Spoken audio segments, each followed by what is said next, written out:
एक बार मेरे हस्बैंड ने अपने रिलेटिव को बुलाया। वो मेरे घर आए। स्टार्ट किया उन्होंने, मैंने उनको बहुत अच्छे से उनकी खातिर की। मैं उनके बारे में कभी ना बुरा सोचती थी, ना मैंने कभी बुरा बोला। तो वो आए, मैंने उनके साथ नॉर्मली जैसे बात करते हैं और सब हँसी-खुशी पूछा, सब कुछ किया। सडनली वो इस इंसान जैसे कि कहीं से ट्रेन्ड होके आया हो, उन्होंने मुझे सुनाना शुरू किया कि आप हमको हमारे भाई से अलग नहीं कर सकते हैं, आप किसी से अलग नहीं कर सकते हैं। मैंने कहा मेरा तो ऐसा कोई ख़्याल नहीं है, मेरे ये इस टाइप के काम तो मैं नहीं करती हूँ। अ पता नहीं आप कैसे क्या बोल रहे हैं? तो पर क्योंकि वो मेरे गेस्ट थे तो मैंने ज़्यादा कुछ कहा नहीं और मैं मेंटली प्रिपेयर्ड भी नहीं थी कि मुझे ये सडनली इस तरीके से बोलने लगेंगे। और उसमें उन्होंने मुझसे ये कहा कि आपका जो रिश्ता है वो खून का रिश्ता नहीं है हमारे ब्रदर से, हम लोगों का खून का रिश्ता है। हम लोग अगर बहुत पास हैं तो आप इनसे किलोमीटरों दूर हैं। ये बात मेरे दिल को इतना छू गई।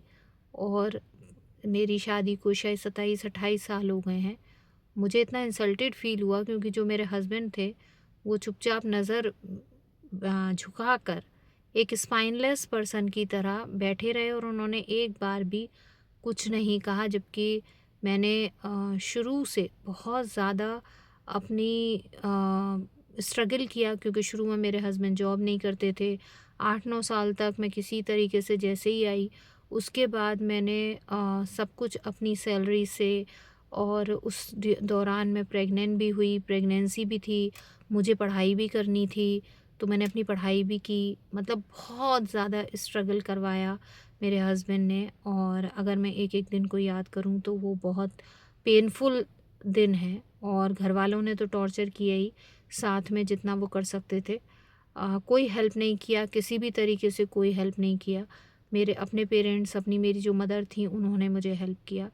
पर जिस ये जो एक शब्द है, जिस तरीके से उन्होंने मुझे इंसल्ट किया, मतलब गाली ना देकर भी ये बहुत बड़ी गाली होती है कि आप किसी इंसान की 28-29 साल की जो मेहनत है उस पर कर दें। पर अनफॉर्चुनेटली मैं आपको यहाँ पे या फॉर्चुनेटली ये बताऊँ कि मेल्स मेल्स में भी कितना फ़र्क होता है। मैंने यही बात जब किसी एक दूसरे मेल्स जो बैठे हुए थे, उनके सामने जब मैंने कहा, तो उन्होंने कहा ये तो ठीक बात है कि मेल और जो हस्बैंड वाइफ़ होते हैं, उनके बीच में एक ब्लड रिलेशन नहीं होता है। पर ये जो रिलेशन है, ये उससे भी कहीं ज़्यादा होता है, जो कि ब्लड का रिलेशन होता है। क्योंकि अगर सोचा जाए, अगर देखा जाए, क्योंकि मैं उस वक़्त एकदम सोच भी नहीं सकती थी कोई मुझसे इतनी गिरी हुई बात करेगा और मेरा हस्बैंड जो है वो चुपचाप सुनते रहेंगे। तो और तारीफ़ की बात ये है कि वहीं पर वो जब खुद बोल रहे हैं तो कह रहे हैं मेरी वाइफ़ तो बहुत अच्छी है। मेरी वाइफ़ क्योंकि उसको ये डर था कि मेरी जो शब्द मैंने बोल दिए हैं, अब ये मेरी वाइफ़ को चुभ गए होंगे। तो उसने ये चीज़ फ़ौरन शुरू किया जैसे ही उसे रियलाइज़ हुआ कि नहीं, नहीं, नहीं, मैं आपकी बात कर रहा हूँ। मेरी वाइफ़ तो बहुत अच्छी है, मेरी वाइफ़ तो बहुत कुछ करती है। पर अ, मेरे को समझ ही नहीं आया कि वो बंदा इस सब बातें क्यों कह के चला गया, किसने उसको ये सब बातें कही थी मुझे कहने के लिए।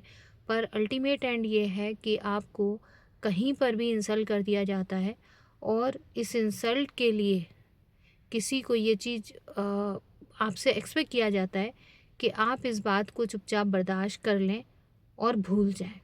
इसका ना कोई बदला लें, न तब आप एक अच्छी घर की डॉटर इन लॉ हैं। कोई भी आएगा, आप में तमाचे लगाएगा, आप कितनी भी एजुकेटेड हों, कितनी भी आपकी पोज़ीशन हो, वो आदमी आएगा, आपका हस्बैंड उसको बिठाएगा और उसके उससे आपको खुद ही नहीं आपकी इंसल्ट करेगा, 4 लोगों को बुला के जिनको पहले आप उनको गेस्ट की तरह सर्व करेंगे, फिर वो आपको अ, इंसल्ट करेगा और आपको कुछ बोलना भी नहीं है, कोई जवाब भी नहीं देना है। तो अगर ये सब चीज़ें आपके साथ हो रही हैं तो आप ये डिफ़रेंस देखिए कि ये एक नार्सिसिस्ट फैमिली होती है। मैं आपको बताऊँगी कि जो इंसान मुझसे कह गया, वो खुद क्या है।